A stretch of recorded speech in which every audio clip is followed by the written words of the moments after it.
This clarity not only helps you get the right people into your business, but it repels the wrong ones. The people you don't want won't come. The people you don't want working for you won't be there.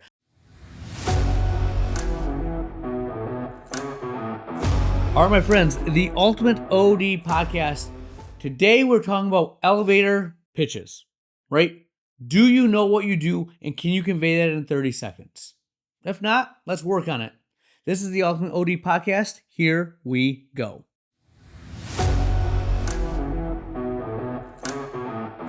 All right, my friends, the Ultimate OD podcast. Thank you for the likes, the listens, just the general interest in optometry, especially growing your practice and becoming the practice owners that we want to be. I've had so many people reach out that are trying to build dry eye clinics, office managers that are reaching out. It's really cool to see what optometry is the bigger you get. The first decade of my practice, it was just one little practice. Let's hit $1 million. When I said I wanted, hit 10 million in 10 years, it was a pie in the sky, just it's a cool number, it sounds cool. And then I got around people that are doing that. And it's kind of eye-opening that, holy cow, this is really feasible. And I don't know why it wasn't ever brought to my attention before.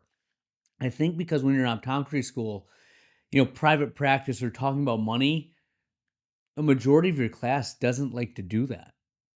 Right? Like Richard Katouf was one of the most successful private practice ODs that I had known when I went to school. And one of my friends, Dr. Haas, would always say, hey, Katouf is X, Y, and Z. I'm like, oh, all right.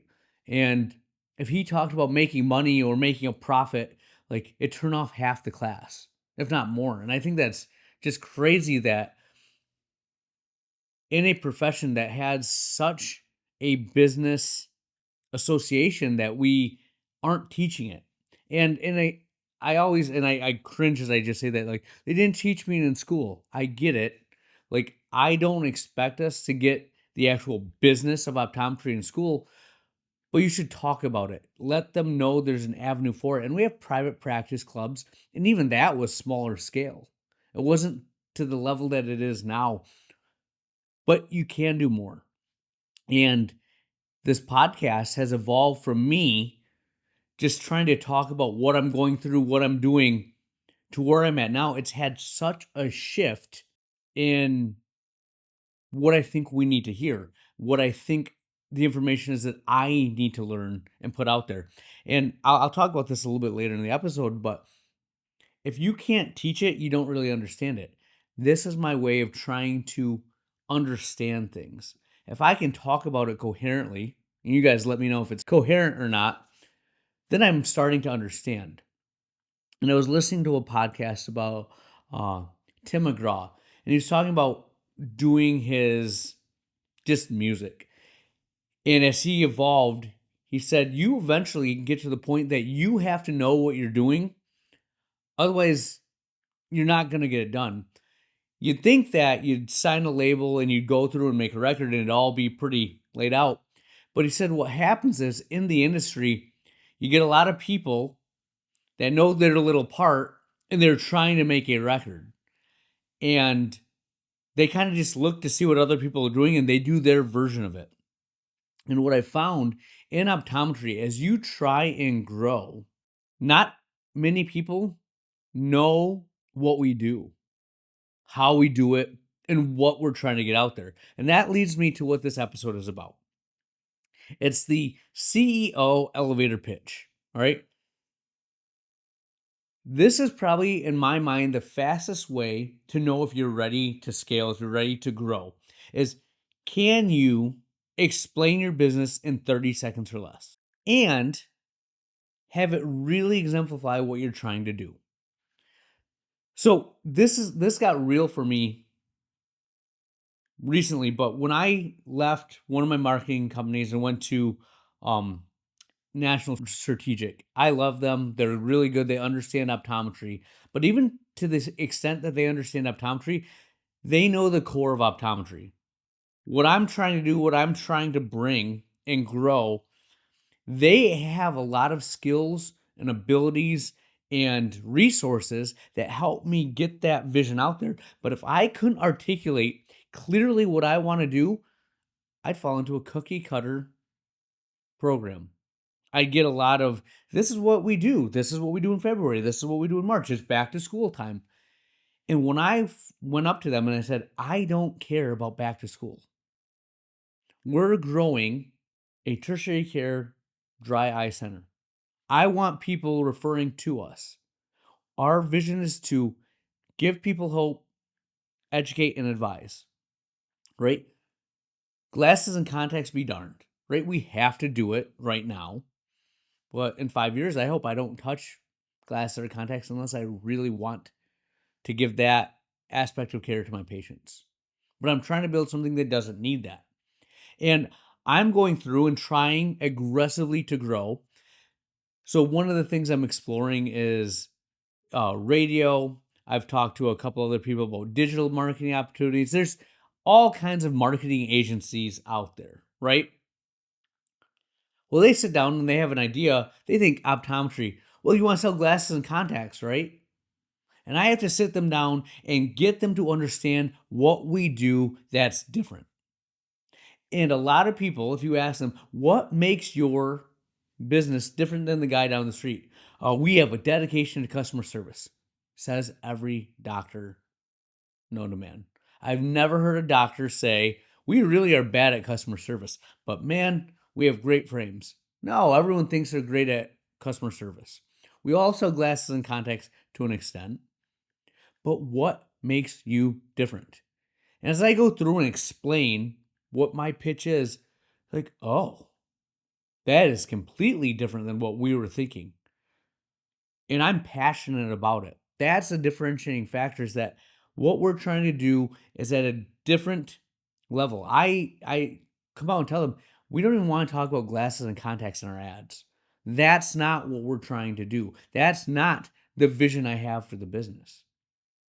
And it goes back to that Tim McGraw thing of saying, if you don't know what you want and how you want to look, you're going to get a really crappy rendition of someone else's vision for your office, for your business. So what that leads me to believe is that a lot of our issues with growth comes down to us as leaders. Do you know what you want and where you want to go? And can you simply and clearly get that across to everyone around you? Marketing people, patients, your staff, doctors you're trying to recruit, do they know what you do? And that's where people get confused. If you hear an elevator pitch, your first thought is, oh, this is sales. I got to talk to investors, or it's maybe a networking thing. But in reality, this is how you align what you do. You can do things a lot more quickly when you know what you don't want to do. You know what your path is. You know what you're not going to get distracted by. You can clearly articulate this. I've had this talk with so many different people that I can just turn it on. Every time a rep comes into the office, I am selling what we do and the vision. And you'd be surprised how many reps are like, we want to work with you. This is amazing, because they all have something they're trying to sell. There's something that they're trying to push. And if they align with what I'm doing, I want to let them know how and what we're going to do. And I tell them the big things, the places we're going to go. Now I have to live up and do it, follow through with it, but I have that vision. I have that excitement, that juice, and that energy, and that's contagious. If you just go into an office and, got to compete with Costco again. Yeah, these contacts, we're having trouble selling your supplies this year. Not really inspiring. Not much different than any other office that they've ever seen. When I go to meetings and we talk to other doctors, me and my associate, I'll pull her aside afterwards and just let her know that we are in completely different industries in my mind. They're talking about things that I don't even care about. Our vision to grow and where we're going, isn't in line aligned with what they are focusing on. And I hope if you're listening to this, this gives you clarity and you can say, this is what we do that's different. This is why we're going to be great. And that's what I think you have to do to be an office that scales, that's one of the elite offices. It's really hard to make something complex simple. Very easy to make something simple complex. We've talked about that before. But what I've realized is that I am constantly selling this vision for the past year and a half, and I've refined it over time. The first person that I interviewed for a job at to be an associate, kind of got connected with her. I brought her in, and I didn't have the elevator pitch. I had more of a, this is what we're gonna do, all the facilities, the resources that we're gonna have, but I didn't have the, we are a dry eye clinic. We do dry eye, ocular surface disease, ocular health and wellness, and optical, right? That clarity. Like, oh, you do vision therapy, huh? Well, I'm sure we could incorporate that in. I had another doctor that I was talking to that was thinking about some binocular vision aspect. I'm like, well, we can give you some time and give you a room, and I'll give you resources for it, but I don't really believe in it. Maybe I'll rent out a space to someone that wanted to do sclerals, right? And know what I wasn't doing? Recruiting anyone that I wanted to work with. But when I got dialed in, I knew the vision I had, what I wanted to build, how I designed the office. I got an associate that believed in everything that I was building. And she joined because of the vision. 100% because I was giving her tangible evidence that I was going to do what I was going to say. Because I was already had an IPL. I was already doing dry eye. I was building a new office and I had treatment rooms set aside. She went to a lot of different offices, talked to a lot of different doctors that all said they wanted to do dry eye, wanted to build this. It was a lot of talk. That's the other thing is once you get the right people, they're going to want verification of, okay, you say you're going to do this, show me examples. Oh, now that I got that, I was like, I got to show examples. It helped me compress my business, know what I wanted to do, and focus down. Because the more elite people you surround yourself with, the quicker they'll get through your bullcrap and want to see the actual proof in the pudding. They'll know if you're just talking and your actions say something completely different. Interesting to think about. And one of the things that helped me the most in this is when I joined P3. And I had a group of other doctors that understand business. They have very successful practices. I think each and every one of us is still to this day trying to get better, trying to have a vision for where we want to go. I think that's one of the cool things as we talk and we get to know each other and we meet, every 6 months. We have this conversation of, you said you want to do this, where are you now? And I'm very accountable to what I put out there. I'm the type of person, when I say I'm going to do something and someone's holding me to it, by goodness, I want to follow through with everything I stinking have to not let them down. It's just that's a personal trait of mine. Well, you find out really quickly when someone gets in front of the Shark Tank and puts out their business, if they're talking about their services, their equipment, their credentials, versus a doctor that's talking about a vision. We're going to give people hope.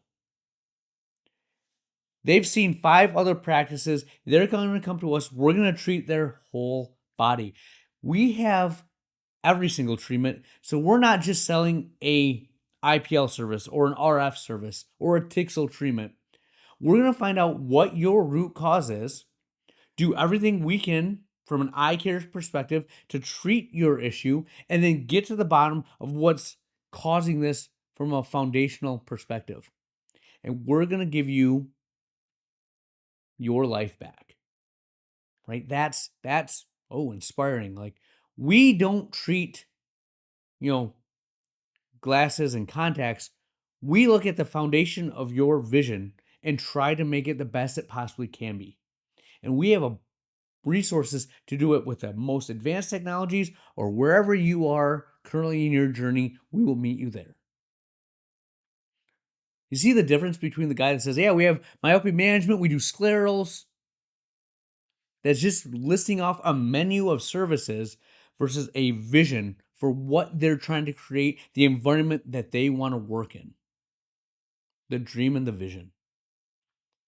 And that's what I think you need to do is, are you speaking like a CEO of a business or an OD operator? Right? And I was the OD operator. I'm trying to transform myself because I used to think about all the things that we offered. Now it's much more consolidated. But when I talk to marketing people, when I talk to other doctors, I talk about that vision of the patient journey, meeting them where they're at, giving them hope. That's what I talk to my new hires about. This is our core values. This is how we operate. This is the environment that I want you to work in. Yeah, we do patient care, but you have to believe in these principles. Right? It's a higher level thing. Look at all these big CEO people, and they think big picture, 15 years down the road. That menu of options is what you have to evolve past. And again, I'm trying to do that. That's why I'm having this conversation, because I've realized it more and more as I've become more of a business and talking to people that I need to help my vision happen. They need to know what the vision is, not a list of things that you do. There's a difference. You get more juice from these people, more positive outcomes when you give them the vision. I just had a photo shoot with a group of people that I didn't adequately outline my vision for, and it turned out horrible. Didn't give us what we wanted, and that's 100% my fault for not owning it more and getting them to understand what we're trying to accomplish. Because I thought photos were photos. You could just go in, take a photo, and go from there. Because that's what we've done in the past. I won't make that mistake again, but that's what happens with every vendor that you work with, every person that you're going to hire. These things matter. So let's get to the 3 things you should do to have this elevator pitch. Okay, number 1, I've said this numerous times, but what do you not do? What are you not? For example, are you a high volume practice? Are you not high volume? Do you want to avoid rushed care? Like, I want to give a patient hope. I can't do that in 10 minutes. I realize that. I've down scheduled my schedule in a whole total number of patients. I've increased the time I'm spending with them. My optical sales are probably down. They're down significant, but my clinical sales are up. I'm building the practice that I want. I'm seeing it happen in real time. I'm even for year over year, but my revenue per patient's like double where it was a year ago. Yes, double. I'm not joking that and saying that for effect. I've doubled my revenue per patient because I've made the changes necessary to operate the way that I want. I got rid of that volume mentality. Okay. We're not purely glasses and contacts. That was the other thing. I just need to get them in, get them a script, get them out of here. And then I'm competing with Costco, Walmart, lens crafters. It's a losing paradigm. And you're comparing commodities like lenses, frames, contacts. Yes, our lenses are better than Costco's, but it's really hard to get a patient to understand that. Our frames, yeah, we have a warranty. They're frames, right? You can see the difference. We know the difference. Patients, it's just a frame, man. Contacts, what is the difference? Hey, we have a rebate if you buy a year. But isn't the same contact that I can get for half the price online? Probably. You know what I mean? So what do you not do? We've gotten even more granular than that vision of what we don't do. Like scleral lenses, not part of our practice. Vision therapy, we won't do. Pediatric patients, not our practice. Even then, if we see a pediatric patient, anything outside of routine glasses, contacts, we refer that out. Know what you don't do. This clarity not only helps you get the right people into your business, but it repels the wrong ones. The people you don't want won't come. The people you don't want working for you won't be there. The doctors that want to do X, Y, or Z, and you're like, we don't touch that. You're not going to do that if you work for me. That's cool. I don't want to. I know it's, new grads, they have to learn, but I asked every single interviewee, if you never did another refraction again, would you be okay with that? Some said yes. Some were pumped up about that. Some were like, kind of want to do everything I learned how to do. And that was me knowing that they're probably not the best fit for what I want to build. Clarity helps. The next thing you have to do is be able to articulate your vision, articulate the problem that you're solving. This can go at many different levels. Okay. Eye care. We can do a bunch of things. What do we do great? I know that I'm going to work with certain reps. Some people come in, if they're trying to sell me like high-end OCT or glaucoma meds, we're like, that's not really our focus. That's not what we need to do. Okay, I appreciate that you're probably the best in the business. If I did do this, I would talk to you. But I'm not going to do that. But when an IPL rep comes in, like, hey man, I want to grow big things. I have your technology. I want to use your technology. But I'm on this journey with a patient. I'm not just trying to sell IPL treatments. You're going to help me grow my IPL portion of my business. What are you seeing that's working really well? Talk to a rep, ask them that. And the smartest thing I said is the doctor just says you have to do it. Like they're convicted in their recommendations, but they really don't know. And at the end of the day, when they go into a new office, they're going to look at a doctor that's doing it really well and just say, they can do 7 treatments a day. You can do 7 treatments a day. And know what you think? I'm just going to sell a bunch of IPL treatments. But then that patient comes back after that. They're like, now what do we do, doc? And if you're not invested into their journey, what it takes to make their vision the best it possibly can be because of that ocular surface disease, you're like, I guess we'll just do another IPL. And you just keep being the same horse and you're going to lose patience. You're not going to grow. You'll have them come through the first time because you've sold them on the vision of the IPL. But if you don't have a vision beyond that, you're done. And that's what I ran into initially. I could sell that IPL. Now it's part of my treatment plan. Some people need IPL as first line. Some people don't. Right? Some need RF. Some need Tixel. Some need us to just get to the root of the problem that's inflammation or their systemic condition. It varies from patient to patient. An IPL might not be the best thing for you now, but it might be in 3 months. I can get you there because I understand the process. I embrace the process. I love it. That's why I'm different. I'm not just trying to give you a treatment. Your vision might be different than mine. I'm sure it is. But can you articulate it? Can you convey that to a patient? Can you convey that to another doctor? Can you convey that to your vendors?